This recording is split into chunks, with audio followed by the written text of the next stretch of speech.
बहुत ही दर्दनाक। बच्चा यहाँ पे बात कर रहा है, वेस्ट बंगाल वाली जो घटना हुई है बहुत दर्दनाक है बेटा। सोचो कहीं ना कहीं हम लोग के पढ़ाए हुए ही बच्चे हैं ये जो shameful, it's shameful for the country, shameful for the country, shameful for each and every Indian. मतलब एक बच्ची है जो नीट की तैयारी करती है, पहले आप सोचो नीट की तैयारी अपने आप में कितनी डिफिकल्ट कि वो नीट की तैयारी करती है, पहले एमबीबीएस करने जाती है, 5-5.5 साल पूरा एमबीबीएस अपना ख़त्म करती है, फिर नीट पीजी की तैयारी करती है, फिर उसके बाद जूनियर रेसिडेंट बनती है। जूनियर रेसिडेंटशिप का उसका दूसरा वर्ष चल रहा है, 36 घंटे की ड्यूटी करते हैं ये बेचारे बच्चे। सभी डॉक्टर्स की ज़िंदगी ही ऐसी है। मैं कई बार बोलता हूँ कई लोग को बहुत ग्लैमराइजिंग प्रोफेशन लगता है, नहीं भाई बहुत डिफिकल्ट प्रोफेशन है। मैं हॉस्पिटल के अंदर बहुत समय रहा हूँ, मेरे पिताजी 1.5 साल हॉस्पिटल में एडमिट थे। इतनी डिफ़िकल्ट, इतनी जवाबदेही वाली ये जो पेशा है, नौकरी है, जो कह लो प्रोफेशन है। 36 घंटे 48 घंटे लाखों के साथ बेचारे घूमते रहते हैं, बेड पे थोड़ा सा बैठते हैं, सो जाते हैं। इस बच्ची का भी वही केस है अगर आप ध्यान से देखो तो। मतलब जितना मैंने अभी तक न्यूज़ में देखा यही है कि उसने रात को 11 बजे अपनी मम्मी को कॉल किया कि मम्मी मैं यहाँ बढ़िया हूँ हॉस्पिटल में, ठीक है, 36 घंटे से सोई नहीं हूँ, अभी फिर राउंड पे जा रही हूँ, अपने काम पे जा रही हूँ, आप सो जाओ मम्मी, पापा आप भी सो जाओ, सब सही है। माता पिता भी सोचे कि हाँ ठीक है, हॉस्पिटल में है, दूसरों की जान बचा रही है, नेकी का काम कर रही है मेरी बेटी, सो गए। रात के 2 बजे जाके वो बिटिया खाना खा रही है। बच्चे ही तो हैं ये सब। आज सेकेंड ईयर जूनियर रेजिडेंशिप में है। हम लोग ने जब पढ़ाना शुरू किया था तब से अब देखें तो बहुत छोटे बच्चे हैं हमारे लिए, छोटे बच्चे हैं, छोटे बच्चे। रात के 2 बजे कोई इंसान खाना खा रहा है हॉस्पिटल के अंदर। सोच रहे हैं मतलब अपने हॉस्टल भी नहीं जा पा रहे हैं वो। हम लोग तो बाहर कभी चले जाते हैं, बाहर खा लिया, कहीं कोई कैंटीन में खा रहा है, किसी की तो घर में मम्मी पापा खाना बना के दे रहे हैं भाई, रात के 9 बजे एकदम पूरी तली हुई एकदम प्लेट में, और रात को 2 बजे हॉस्पिटल में खाना खा रहे हैं, किसके बाद अभी फिर राउंड पे जाना है, और सोने के लिए वापस अपने हॉस्टल तक नहीं जा पाते ये बच्चे। इतनी टफ ये प्रोफेशन है, इतना खराब डॉक्टर टू पेशेंट रेशियो है हमारे यहाँ, इतना प्रेशर है ऐसे हॉस्पिटल्स में। वो बच्ची सोचती है कि ठीक है राउंड ले रहे हैं, कहाँ कहाँ लेट जाऊँ मैं, यहाँ कहीं कहीं छोटा सा एक बेड है, थोड़ी देर के लिए कमर सीधी कर लूँ, फिर काम करना है। पास में एक रूम है, सेमिनार रूम जैसा है, वहाँ पे उसने सोचा कि थोड़ी देर लेट जाती हूँ, और उसको बहुत सिक्योर है कि मैं हॉस्पिटल में हूँ, मैं लोगों की जान बचाने के लिए यहाँ हूँ, मैं तो इस काम से यहाँ तो मैं पूरी तरह से सुरक्षित हूँ, सेफ हूँ। बच्ची रात को 2 बजे सो गई, हम सब सो गए, हम सब गहरी नींद में हैं, और रात को 3 बजे उसके साथ जो दर्दनाक, जो खौफनाक हादसा हो रहा है, और हम सब सो रहे हैं, पूरा देश सो रहा है, हर कोई सो रहा है। एक तरफ हम बात करते हैं बेटियों को पढ़ाओ, बेटियों को आगे बढ़ाओ, विमेन एम्पावरमेंट, लड़कियों को नौकरी में होना चाहिए, लड़कियों को डॉक्टर बनना है, इंजीनियर बनना है, बिजनेस टाइकून बनना है, और एक तरफ एक बच्ची इतने स्ट्रगल के बाद, 7-8 साल का ये पूरा स्ट्रगल हो जाता है, 11th क्लास से जोड़ो तो ये 10 साल का पूरा स्ट्रगल, इसके बाद वो एक जॉब पे जाती है जहाँ 36 घंटे की नौकरी है, जहाँ आप खाना खाने के लिए घर नहीं जा सकते, जहाँ आपको सोना है तो वहीं आसपास कहीं बिस्तर है, कहीं एक चेयर लगी है, उस पर बैठ के ऐसे सो रहा है बेचारा। उस हालत में उस बच्चे के साथ ऐसा कुछ होता है। देखिए इतना बड़ा देश है, ऐसी घटनाएं होती हैं, पूरी तरह से कभी नहीं रुकेगी। प्रैक्टिकल बात यह है क्योंकि इंसान जो है उसके अंदर एक शैतानी दिमाग है, कुछ इंसान दरिंदा होता है, मानता हूं मैं, ये प्रैक्टिकल वर्ल्ड है, इसको रुकने में शायद बहुत सदियां लग जाएं और शायद कभी भी ये पूरी तरह से खत्म ना हो। पर इसको कम करने का तरीका है कि जब भी ऐसी घटना हो उस पर तुरंत एक कठोर एक्शन तो लें, हम एक क्लियर मैसेज तो दें कि इस देश में ऐसे रेपिस्ट की कोई जगह है ही नहीं, एक ही सजा है, फांसी, इंस्टेंट, समय नहीं। कहां है भाई, पकड़ा मुजरिमों को, पकड़ा और लगा दिया फांसी में। आप कहोगे से जल्दी पता कहां चलता है भाई साहब, जब कोई ऐसा मुद्दा आता है ना, जब सरकार के खुद के काम होते हैं, मिनिस्टर्स खुद काम होते हैं, तुरंत फैसले आते हैं, तब तुरंत बिल पास हो जाता है संसद में, तुरंत एक्शन हो जाता है। अब आप कहोगे सर एक लड़की के साथ ऐसा हुआ है, ठीक है, बाकी तो सब लोग सेफ हैं। बेटा यही तो एग्जाम्पल सेट करता है। आज इस तरह के माइंडसेट वाले जितने क्रिमिनल होंगे, गंदी दिमाग वाले जो नाली के कीड़े जैसे लोग होते हैं, मतलब पार्डन माई लैंग्वेज पर यही इनके लिए भाषा है, और गंदी गालियां हो तो हो, आज उनको तो लग रहा होगा यार कुछ होता भी नहीं है, सब सेटल हो जाता है। जो उनकी फोटोज आई हैं, जो मीडिया में रिपोर्ट आए हैं, आंख में उनका चश्मा धंसा हुआ है, सर को दीवार से घिसा गया है, पैर ऐसे, 90 डिग्री पे पैर खुले हुए हैं इंसान के। क्या जानवर वाला सलूक हुआ है। और इसके बाद, ये सब होने के बाद, सुबह सुबह उनके माता पिता को हॉस्पिटल से कॉल जाता है कि आपकी बेटी की तबीयत बहुत खराब है, आप हॉस्पिटल आ जाइए। क्योंकि अभी हॉस्पिटल का जो प्रशासन है उसको भी नहीं समझ में आ रहा है कि ये बात हम कैसे बताएं, कितनी बदनामी हो जाएगी, ना जाने कौन लोग इसमें इन्वॉल्व होंगे, उनका नाम आ जाएगा, पता नहीं अंदर क्या है, कितना घोटाला है, कितनी गड़बड़ी है इसके अंदर, किसी को नहीं पता। माता पिता सुबह 7 बजे उठ रहे हैं, रात को 11 बजे बिटिया ने फोन करके कहा था कि पापा सो जाओ, मैं हॉस्पिटल में हूँ, जान बचा रही हूँ लोगों की, नेकी का काम कर रही हूँ। सुबह 7 बजे पिताजी माताजी उठते हैं, आपकी बेटी की तबीयत बहुत खराब है, जल्दी से हॉस्पिटल आ जाइए। इसके बाद वो जब दूसरी बार कॉल करते हैं तो उनको पता है क्या बोला गया, कि आपकी बेटी ने आत्महत्या कर ली, सुसाइड कर ली है। ये दिखा रहे हैं कि लड़की का कहीं ना कहीं मानसिक संतुलन सही नहीं, डिप्रेशन में थी। आज तो पोस्टमार्टम रिपोर्ट आ गई है, पूरा साफ है कि इसके अंदर रेप हो रखा है बच्ची का।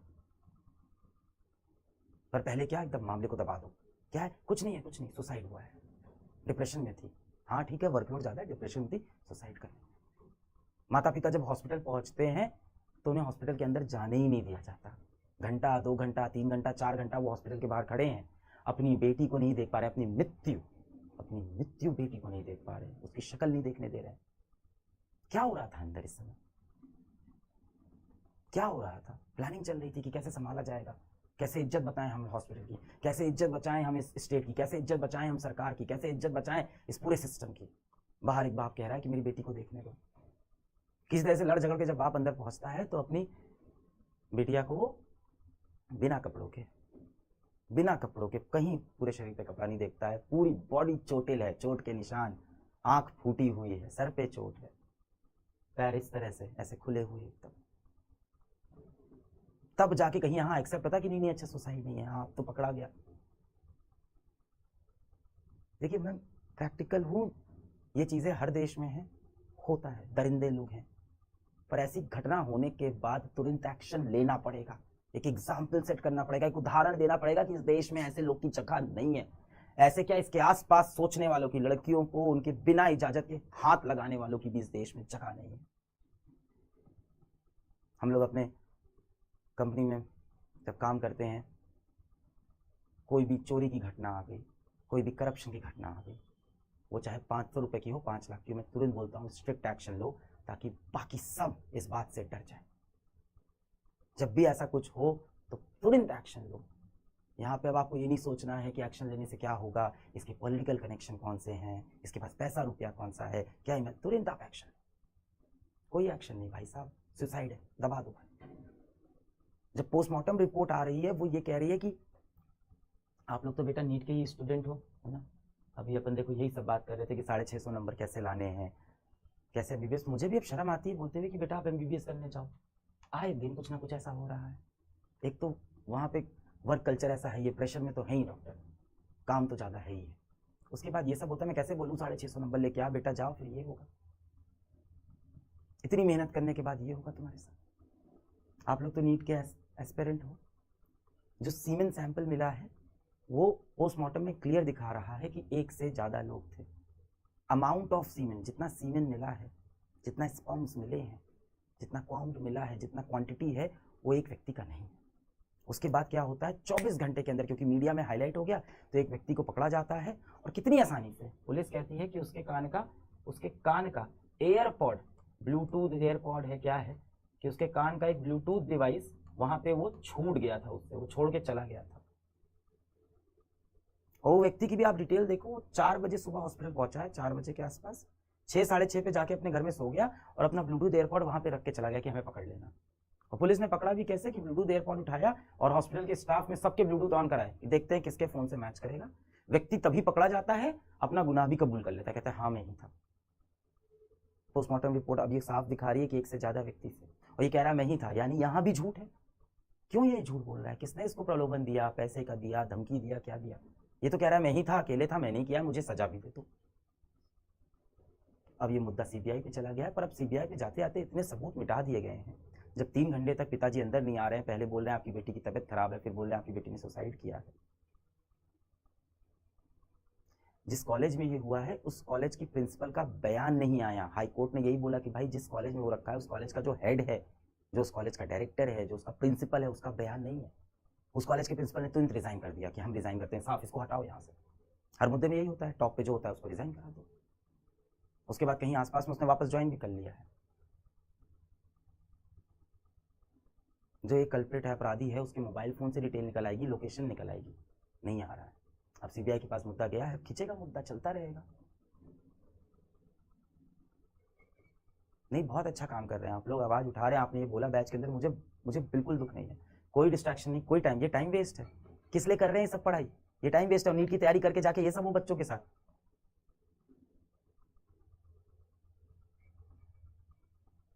कोई कॉर्नर केस नहीं है, कोई अकेला केस नहीं है जो हुआ है देश में। इससे देश में हर रोज बहुत से केस होते हैं और ये सारे केस रुक सकते हैं। मैं बता रहा हूँ, रुक सकते हैं। इंटेंट चाहिए, कड़ी सजा चाहिए, इंस्टेंट एक्शन चाहिए। क्या डर फैलता है लोगों के अंदर कि भाई इस देश में माफी नहीं मिलेगी, सोचना भी मत छूने की, डर लगता है लोगों को फिर सजा से। पर नहीं, इसको चल रहा है इसके पीछे, सबके पीछे पॉलिटिक्स चल रही है। इसकी गलती, उसकी गलती, इस सरकार की गलती, उस स्टेट। अरे हर स्टेट में होता है ये। आज इनकी सरकार है, कल उनकी सरकार आएगी, सब जगह होता है ये। अभी हॉस्पिटल के अंदर से भी ज्यादा लोग बात नहीं कर रहे हैं, सबको डर है अपनी नौकरी का। भाई एक आम इंसान क्या करता है? अपना रोटी पानी, जिंदगी, बच्चा, बीवी, उसको बच्चे को भी तो स्कूल भेजना है। हमें उम्मीद होती है हर इंसान आवाज उठाए।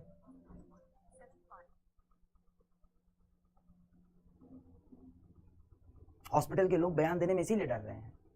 भाई काम इंसान यही जिंदगी चाहता है, सुबह उठता है, अपना ऑफिस जाता है, अपनी बीवी को बाय बोलता है, अपने बच्चों को बोलता है कि बेटा अच्छे से स्कूल जाना, बेटा अच्छे से जाके हॉस्पिटल में काम करना, और लौट के आता है तो ये देखता है।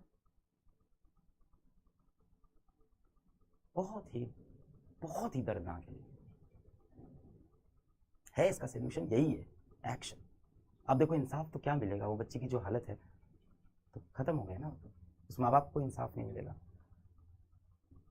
अब जो मिनिमम हो सकता है वो यही हो सकता है कि तुरंत कड़ी सजा हो, पकड़े जाएं लोग। अगर ये गैंग रेप है तो बाकी लोग पकड़े जाएं।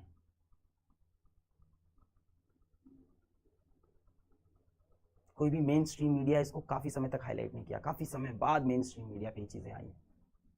डॉक्टर्स प्रोटेस्ट कर रहे हैं, इससे भी एक अलग नुकसान है। अब पेशेंट बेचारा हॉस्पिटल में लेटा हुआ है, डॉक्टर्स प्रोटेस्ट पे, तो क्या करें डॉक्टर्स? बिना प्रोटेस्ट करे काम करते रहे, कल दूसरी लड़की के साथ, कल तीसरी लड़की के साथ, चौथी लड़की के साथ। इसका लड़कियां काम करना छोड़ दें हॉस्पिटल के अंदर? हो गया बंटाधार, पहुंच गया वापस 7 साल 100 साल पहले। हम फिर से सती प्रथा शुरू कर देते हैं, दबा दो लड़कियों को, यही है ना फिर। It's very very very depressing. आप सोच के देखो, आपके घर में आपकी बहन होगी, आपकी कोई दोस्त होगी, आपकी बीवी होगी, आपकी बच्ची हो सकती है। आप तो खैर छोटे हो, आपकी बहनें हो सकती हैं, दोस्त हो सकते हैं। सोच के देखो, आप रात को सो गए, सुबह उठते ही सब खत्म जीवन से। रात को 11 बजे उस बहन ने आपको कॉल किया, बोला कि सब सही है भाई, मैं एकदम ठीक हूँ, मैं काम कर रही हूँ, और आप सो गए 12 बजे। सुबह 7 बजे जब आप उठते हो, आप it's over. And it's not like कि एक नेचुरल डेथ है, एक मर्डर है, एक रेप है, घिनौनी तरह से। कैसा आपको फील आएगा? वो जो चला होगा पूरा 1.5-2 घंटे पूरा एपिसोड, उसमें क्या वो सफर कर रही होगी, वो पेन वहां से बाहर नहीं पाया। किसी के साथ भी हो सकता है, हम में से किसी के साथ किसी भी दिन में हो सकता है। It's very depressing.